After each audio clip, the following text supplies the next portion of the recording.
described the undertaking as part of a wider plan championed by government through his ministry to empower Gambian youths by providing gainful employment ventures. We're doing this in together for your sake, for the sake of the country. And mainly to also drive the point home that there are opportunities here.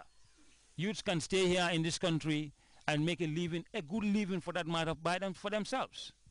We want that message to be sent out to the public, particularly for the youths to understand, so that we can desist, from this thought of going the back way to Europe, the irregular, illegal migration to Europe, and quite often than not, when you go to those countries, things that you refuse to do here are things that you end up doing. The realization of the president's dream for a food self-sufficient country, he said, lies with the country's youthful population. Hence the need to encourage the youths to venture into agriculture by giving them the required expertise and resources. He therefore implored them to work hard, noting that it could serve as a life-changing activity for them. This is a very, very important program, and I'm glad that you've all demonstrated enthusiasm and commitment to it. We are not doing this thing for anybody, for yourselves. It's entirely for you and for your future tomorrow. The skills that you are going to acquire there, yes, most of us come from traditional farming backgrounds, but it's good to know that the theoretical things that you've been exposed to are adding value to that knowledge that you've already acquired. And that is the essence. So when you come out of here, you can be better farmers. You know how to handle the soil, as somebody said. Having already spent a fraction of their 4-month training program, the students are determined to make this pilot project a success. They, however, pointed out few constraints affecting them, such as water and electricity shortage, which the minister promised to address in time. The minister was then led on a conducted tour of the dormitories, classrooms, and the nursery sites where most of the practicals are conducted. Sapo Agricultural Training Center was the next place visited by the minister and team, where another group of 23 youths are benefiting from a similar training.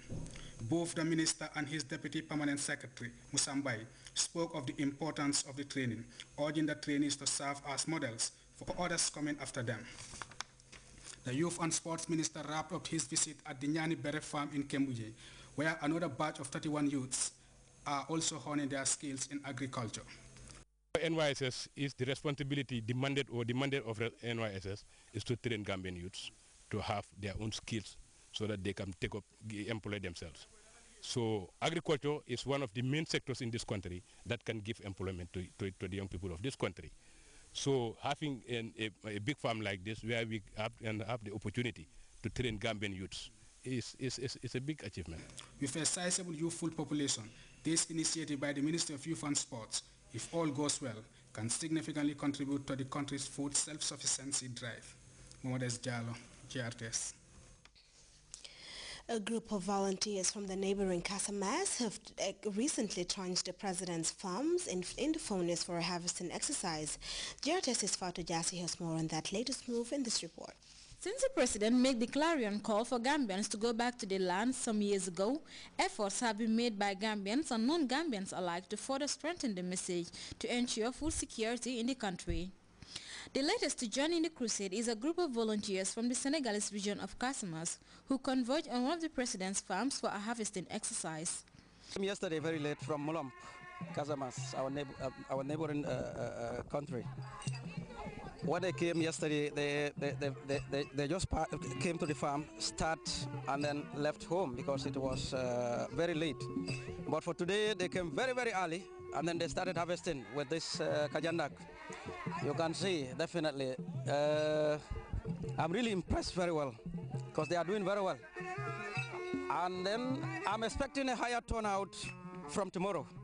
These men and women say they are motivated by the president's desire to see a hunger-free Gambia. That is the reason they travel across the border to show solidarity with the Gambian leader. A similar exercise was also held in Jakoi Sibiri. There, a rice field cultivated for the president was due for harvest. The field, which has been cultivated in previous years, according to farm members, is a way of contributing their quota to the development of agriculture in the country.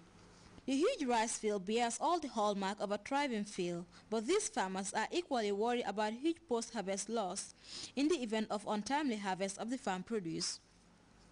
The farm has been given to the president by the community of Jakwe Sibirik, but today the people here that are working at this farm are from the district of Fonyi Berefet and also the people of Fonyi Bintang Karanai, who are here to give their helping hand so that we can harvest this rice as quickly as possible so that we will avoid a lot of post-harvest loss.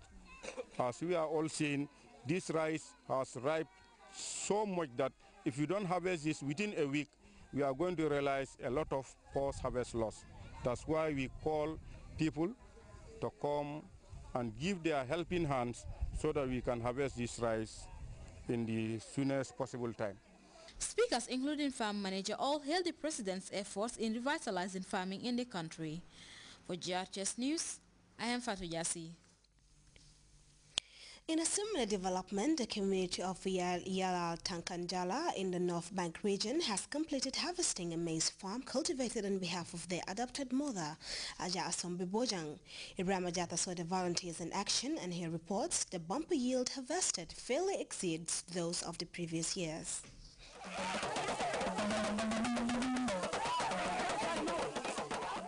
Harvesting day at Yalal Tankanjala. The farm is abuzz with activity. The whole village, which has chosen the president's mom as their honorary mother, is out here giving a helping hand to harvesting works on this major maize production. Villagers in Yalal Tankanjala stormed this massive farm in the wee hours of the morning, rounding up the maize field by midday.